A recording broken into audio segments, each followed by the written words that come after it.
Santri Kalong TV, media dakwah Ahlu Sunnah wal Jamaah.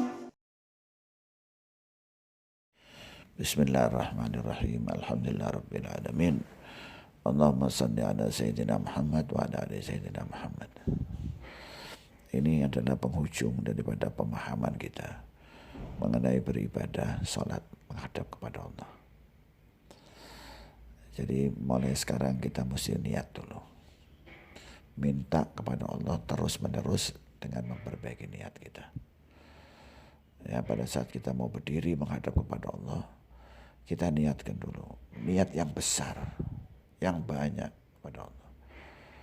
Ya, kalau kita salat wajib itu, salat fardu, kita jangan cuma sekedar berpikir ini adalah kewajiban, tapi ini adalah kenikmatan. Kita sedang diberi nikmat oleh Allah, sedang diberi rahmat oleh Allah, sedang diturunkan barokah oleh Allah, sedang disucikan oleh Allah, sedang dimuliakan oleh Allah. Ya. Dan karena itu kita minta yang banyak kepada Allah.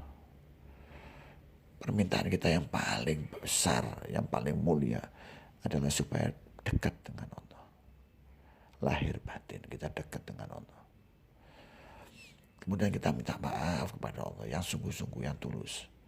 Setiap tarikan nafas kita itu, pada saat kita minta maaf kepada Allah itu adalah satu derajatnya surga. Surga itu lapisannya luar biasa besarnya. Waktunya tanpa batas. Luasnya tak terbayangkan. Dan kunci-kuncinya itu, pintu-pintu kuncinya itu ada pada sholat tadi. Dan dimulai sebelum kita sholat. Punya niat yang besar. Bahwa dengan sholat itu kita akan berbuat kebaikan. Dengan sholat itu kita akan memaafkan siapapun yang pernah bersalah.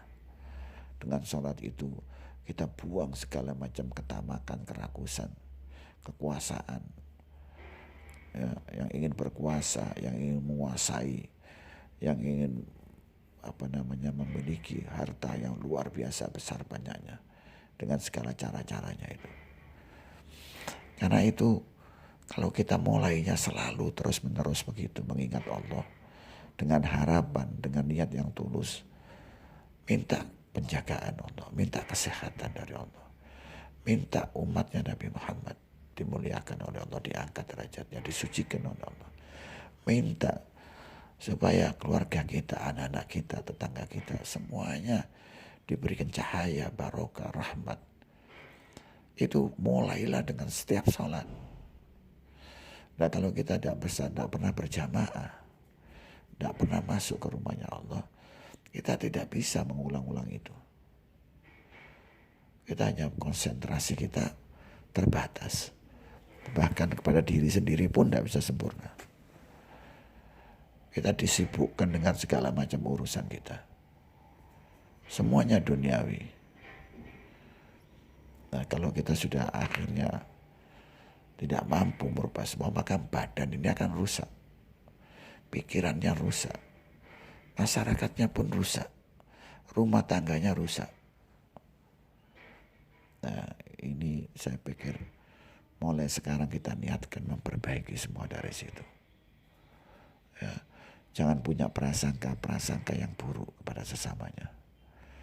Apalagi prasangka yang buruk kepada Allah. Kita minta lagi kepada Allah supaya diberikan rasa cinta yang tulus kepada Allah, yang ikhlas di dalam beramal. Kita minta rasa cinta kita, rindu kita kepada kekasihnya Allah, Nabi Muhammad SAW, yang membukakan pintu, yang dipilih oleh Allah sebagai perantara utama manusia. Para nabi-nabi itu mengenal Nabi Muhammad, tahu mereka itu kedudukan Nabi Muhammad. Dan mereka sudah bersolawat kepada Nabi Muhammad. Sebagaimana Allah bersolawat. Sebagaimana para malaikat bersolawat. Lalu kita bersolawat yang betul nantinya itu. Sebelum kita sholat, kita bersolawat juga kepada Rasulullah. Supaya kita merasakan ini ajarannya Nabi Muhammad. Inilah untuk itu Allah mengangkat Nabi Muhammad Mi'raj.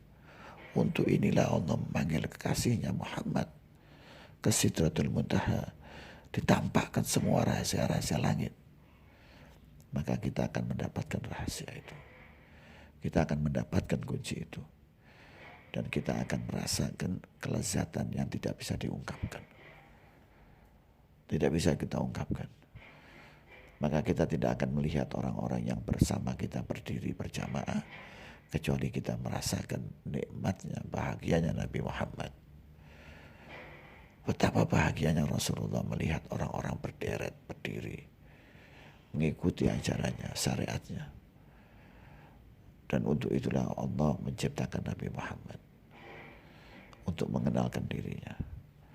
Maka ini yang harus kita pikirkan, kita ulang-ulang.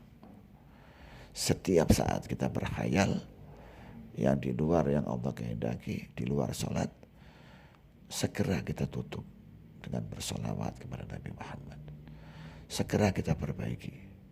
Karena dalam sholawat itu ada tasbih, ada tahmid, ada takbir, ada istighfar di situ, ada tahlil di situ. Dan itu kuncinya dalam sholawat, dalam sholat nantinya. Saya pikir ini yang mesti kita renungkan, kita praktekkan. Maka kita akan melihat, mengukur apakah perubahan sholat itu dalam kehidupan kita ini. Setiap kita punya kendala apapun dalam kehidupan ini, ambil air wudhu, lakukan sholat yang khusyuk, minta kepada Allah. Insya Allah apapun yang kita khayalkan, kita bayangkan, akan diberikan pertolongan oleh Allah. Bukan hanya di dunia, sampai kita nanti masuk di alam barzah, sampai kita nanti dibangkitkan di hari pengadilan. Semuanya akan ringan untuk orang-orang yang berusaha sholat yang betul. Mungkin setahun, mungkin 2 tahun, mungkin 3 tahun, mungkin 5 tahun, bahkan mungkin sepanjang umur kita belum bisa khusyuk menghadap kepada Allah. Tapi usaha kita itu yang dinilai oleh Allah. Ikhtiar kita itu di situ. Kalau ingin memperbaiki nasib kita, perbaiki sholat kita. Kalau ingin mendapatkan rezeki yang ridho Allah, ridho kita, yang bahagia, perbaiki sholat kita. Kalau ingin bersyukur kepada Allah, perbaiki sholat kita. Ini semua dari situ. Kalau ingin memberikan hadiah yang luhur kepada orang tua kita, perbaiki sholat kita. Angkat tangan kita pada saat selesai kita bersalat. Ya Allah, dengan salat ini ampuni orang tua saya. Muliakan orang tua kita. Lindungi keluarga kita, keturunan kita, anak-anak kita. Muliakan guru-guru kita. Itu di situ kunci rahasia kehidupan itu. Mudah-mudahan bisa dikembangkan sendiri masing-masing. Dan semoga Allah meridhoi apa yang kita lakukan ini. Mengampuni kita semuanya dan membukakan pintu rahmat dan inayah, taufik, sehingga kita bisa memperbaiki kehidupan ini dengan caranya Allah.